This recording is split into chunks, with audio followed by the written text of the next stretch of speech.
A fourth unit prose, The Summit, is an adapted excerpt from The Ascent of Everest written by John Hunt. He was the team leader of the 9th British expedition to Mount Everest, and it was a 6-member team. In this book, he gives an account of the first ascent of Mount Everest summit by Sir Edmund Hillary and Sherpa Tenzing Norgay. The lesson for you: Hillary himself describes how he reached the summit in his own words. On May 29, 1953, Hillary and Tenzing Norgay started to prepare for their ascent. They had large quantities of lemon juice and sardine. It's a kind of a fish with biscuits, and they cleaned up their oxygen kit. And Hillary's boots were frozen solid. So with the help of a stove, he heated the boots, made it warm, then put on his woolen windproofs, 3 pairs of gloves. He was all ready to climb. So at 6:30, they came out of the tent, and with their oxygen kit, mask, everything, they started to move. Tenzing was leading the way because Hillary's feet were very cold because of the frozen boots. And slowly they started to move, and they reached about 28,000 feet. At this time, Hillary's feet were okay, so he took the lead.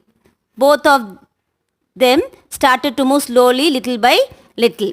And at one point, they found a tiny hollow, a small hole where there was 2 oxygen bottles. It was left by their previous team members, Evans and Bourdillon. So they were happy because they could use it at some point.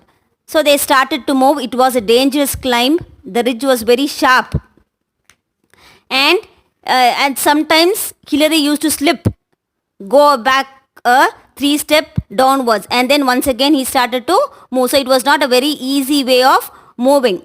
And he had at times doubt whether to continue. So they were on to the south peak. It was 9 a.m. They started at 4 a.m. and at 9 o'clock they reached south peak. Now these two decided to take some rest at the south peak. So while resting, they found out that one of their oxygen bottles was exhausted. It was used. But that was also a good sign because they started with 30 lbs, 2 oxygen bottles, which means 1 lb is equal to 0.5 kilograms. And because of one bottle exhausted, their weight was reduced. So it was easy for them to move with 20 lbs now. And also, what gave Hillary a little more hope was the ice was very firm. It was strong, so they could keep their foot very firmly and move. And with his ice axe, he started to cut steps, and he could place his foot very strongly on the ice and keep on moving. So that gave him a boost, and he started to move a little bit more faster, one at a time.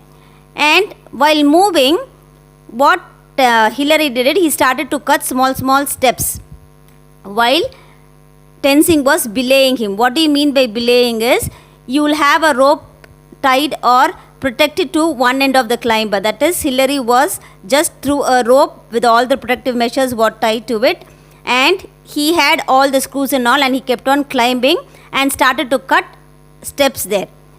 Tenzing was belaying Hillary, which means he had the other end of the rope. He was also protected, and this rope kept on moving through the shaft. And once when it was done, Hillary will just stop there. So Tenzing will climb up, and after he climbs the 40 steps, then once again Hillary will cut steps and keep on moving. By this way, belaying method, they started to move a little bit forward. But throughout his climbing, he saw many ice cornices. They were very large ice pieces where it was hanging, a steep one. So that if somebody just misjudges his step, they would just go down deep. It was very dangerous there, but Hillary very cautiously started to move there, and they were about 8,000 feet. And from there, Hillary was actually thrilled to see small tiny tents there, which was in the western side. Even then, he was just enjoying the sight. It was a dangerous part. There were lots of steep cliff-like cornices there. But Hillary and Tenzing enjoyed the view from that point, and they kept on cutting and moving above these difficult positions.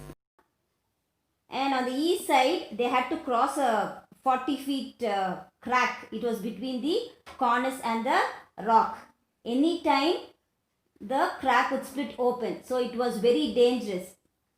Tenzing, as usual, was belaying Hillary, and Hillary started to crampon. Crampon means it is a metal sheet with spikes attached. You attach it to the boots, spikes. So that gives you a firm grip on the ice. It's used for ice climbing. He started to move on the ladder very cautiously.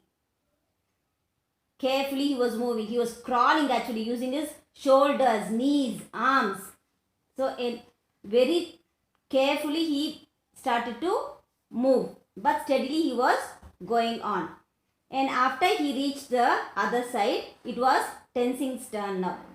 Then he too very steadily started to move and cross the crack. This tedious experience gave them even more determination.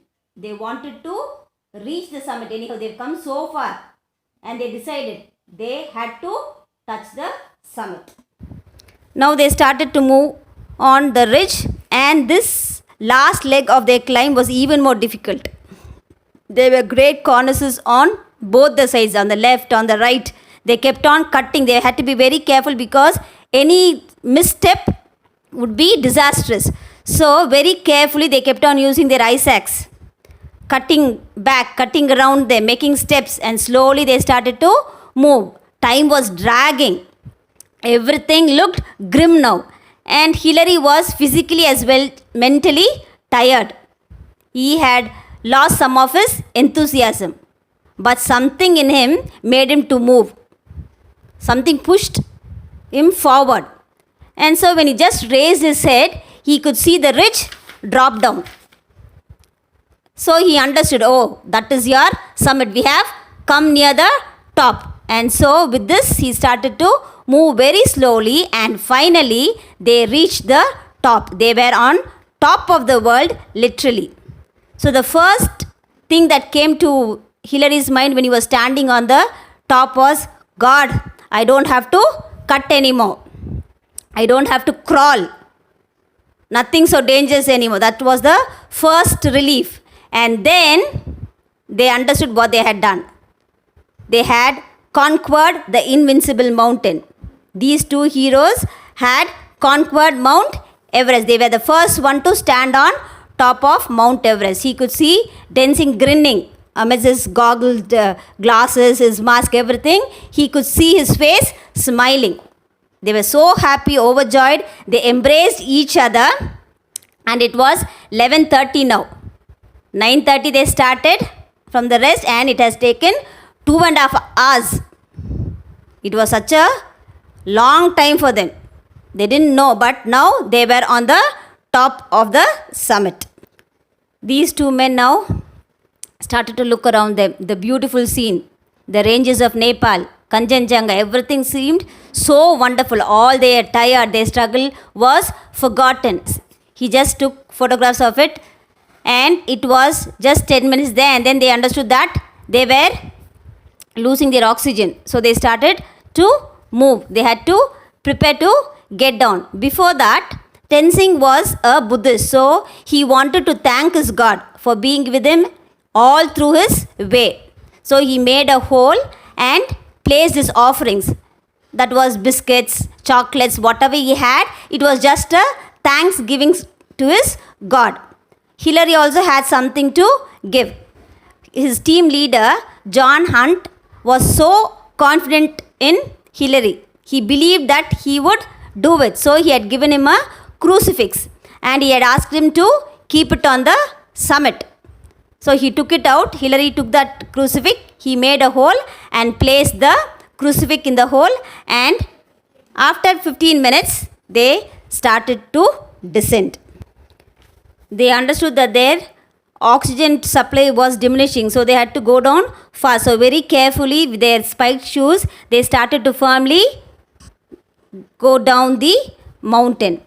And they were tired, but still they came to the spot where they had already found 2 bottles of oxygen. They took those supplies also, and they started to move on very slowly, and by they came to the tent. They were staggering at that time, tired physically and lack of oxygen.